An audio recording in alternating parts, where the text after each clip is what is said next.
Olá, minhas amigas e meus amigos. Esse é o grande momento do domingo, né? O nosso encontro, a nossa conversa. Domingo, dia 12 de 21. Jogo de 2 e 1, aí, o famoso binário. Hoje é aniversário de Belo Horizonte. Deixa eu ver o ano aqui em que ele foi. Belo Horizonte foi inaugurada pelo então presidente da província, o Bias Fortes. Foi em 1897. Crispim Jacques Bias Fortes, que inaugurou o projeto todo do engenheiro Arão Reis. Capital projetada. Era Ouro Preto, a capital. Parabéns aí, o pessoal de Belo Horizonte. Hoje também é aniversário da decisão de Napoleão de cair fora da Rússia. 1812. Deu a grande abertura do Tchaikovsky, né, com canhões. Napoleão invadiu a Rússia em junho, levando 500 mil soldados. Aproveitou o verão, mas o inverno chegou. Quando ele chegou a Moscou, Moscou estava abandonada e sem nada. Começaram a passar fome. É a famosa decisão de grandes batalhas da história, que é a fome. A falta d'água, fome, frio, né, que pegou Hitler depois, pegou os alemães depois. Ele decidiu ir embora. E Tchaikovsky fez essa beleza de abertura. Hoje é aniversário de Silvio Santos. Nasceu em 1930. Ah, sim. Também é aniversário de Emerson Fittipaldi, 1946. O Emerson ganhou a primeira corrida de Fórmula 1, faz 47 anos. Ganhou do italiano Clay Regazzoni. E só para a gente lembrar, né, nesses 47 anos de Fórmula 1, acho que esse ano foi o ano mais emocionante. A decisão hoje em Abu Dhabi, então, é emocionante, decidida na última volta. Entre o holandês, que nasceu na Bélgica, né? E o Lewis Hamilton, representante da Mercedes e da Inglaterra. O Max Verstappen. Esse rapaz, 24 anos, a mãe dele era de kart, o pai dele de Fórmula 1, ele começou com kart, foi para a Fórmula 1 com 17 anos e está aí campeão. Uma bela história, né? Um belo currículo que nos faz lembrar do brasileiro Emerson Fittipaldi. Bom, não esqueça de se inscrever e, ao final, de deixar o seu gostei ou não gostei.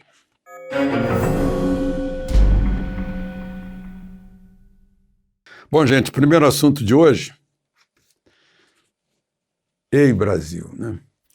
Os tribunais estão dizendo para a gente, para os brasileiros, que o crime compensa. Segundo o cálculo do Estadão, os tribunais tiraram 277 anos da pena de corruptos. E eu vi a lista, está todo mundo livre.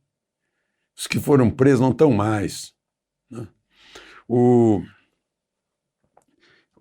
dinheiro envolvido é o seu dinheiro, do seu imposto que você foi obrigado a pagar, de uma parte do seu suor.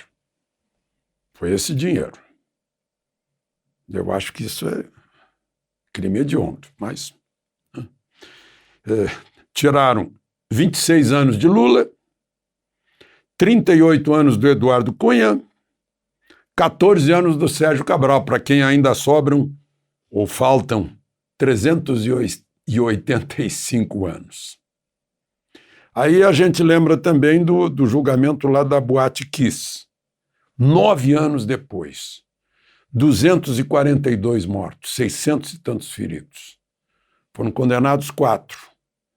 2 sócios da boate, de Santa Maria, Rio Grande do Sul, e 2, um produtor e o vocalista do conjunto que estava tocando lá, de 18 a 22 anos. Mas ninguém saiu preso, né? Porque ainda tem aqui, todo mundo sabe, né? É a segunda instância, é a última instância, é a eterna instância para ser preso. Nos Estados Unidos, o sujeito é condenado pelo tribunal, já sai preso, ele vai recorrer da prisão. Bom, agora de crime de opinião, as pessoas continuam presas, né? Crime de opinião. E aqui não é Venezuela nem Cuba. Mas pessoas são presas por crime de opinião. Bom, falar em tribunal, aquele pessoal lá da CPI queria ir para Haia, na Holanda, o Tribunal Internacional de Haia, levar o relatório da CPI. O tribunal mandou dizer, isso não é com a gente. Ia ser um belo passeio de férias para a Holanda, e claro, ia fazer escala em Paris, né? Óbvio, mas não deu certo. Aqui continuam partidos ínfimos, que não têm nenhuma força no Congresso, têm força no Supremo. PSOL e Rede usam o Supremo, né, toda semana. Gente, sensacional! Nesse domingo, para mim, foi uma experiência em que eu aprendi muito. Nesse primeiro Congresso Mundial dos Médicos pela Vida. Participaram, eu anotei aqui, né, 18 estrangeiros, 23 brasileiros, mais promotores, gente do Ministério Público, e eu que estava lá, de repente me chamaram para o palco. E eu acabei falando, claro, que não me meti a falar de assuntos de medicina, né? Mas falei da nossa missão, nós jornalistas, a nossa missão é defender o nosso povo, os nossos ouvintes, os nossos espectadores, é sermos o porta-voz, é denunciarmos o que está errado, né? É percebermos, é não omitirmos, é percebermos o que está errado. E nesse caso aí, que está se tratando é de uma pandemia, em primeiro lugar, a saúde das pessoas, de crianças, de adolescentes, de gestantes, de pessoas idosas, de pessoas saudáveis, de pessoas com comorbidades. Agora, eu não vi lá, eu achava que ia ver lá dentro pessoal do Supremo para aprender, no mínimo aqueles 7 da CPI, mas o pessoal do Congresso em geral, eu soube que no sábado estiveram lá deputadas, né? Mas eu não vi, eu pensei que ia ter as pessoas que precisam aprender com a prática da medicina, e principalmente com a clínica, né? A clínica todo mundo sabe que é soberana, né? Bom, mas eu ia dizer para vocês, eu vi irlandeses, americanos, muitos, teve até uma piauiense da Espanha, né? A doutora Marina Bucar, o canadense que falou antes de mim, o espanhol que falou logo depois, muitos brasileiros, né?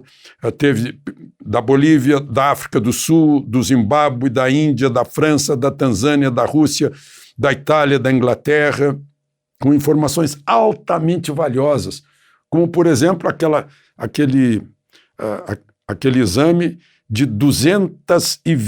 mais de 220 mil pessoas, mais de 220 mil pacientes, todos catalogados pela Prefeitura de Itajaí, e os resultados. Algo precioso para o mundo inteiro, para a OMS, para a Anvisa, para o Ministério da Saúde, né? Levantado, inclusive, pela doutora Lucy Kerr, né? Junto com Flávio Cadejani, aqui de Brasília, com quem eu dividi a apresentação. Foi basicamente tratamento, segurança, eficácia, né? Depois as questões de idosos, gestantes, adolescentes. Foi muito bom. Foi muito bom. Bom, queria falar mais sobre esse assunto, né? O Congresso Nacional não pode sair de férias fingindo que não vê as grandes questões nacionais de saúde pública. Não pode. As questões estão aí, saltando. Todo mundo está vendo. Então não pode sair em férias. É uma fuga, é uma omissão. E dessa omissão os eleitores vão lembrar logo ali no ano que vem. Né? São grandes questões de saúde pública, né, em que eles teriam que exigir mais da Anvisa, do Ministério da Saúde, né, e até fazer apelos para a Organização Mundial de Saúde, que as coisas estão sendo jogadas na nossa cara. Né. Bom, uma outra questão que eu vi lá, que foi muito discutido, o passaporte, chamado passaporte sanitário. Só para lembrar, né, ao longo da minha vida, o que eu já vi, né, eu até anotei aqui. Primeiro, baseado em Malthus, mas coisas mais recentes, vai faltar comida para o mundo, vai faltar água para o mundo, vai faltar comida para o mundo.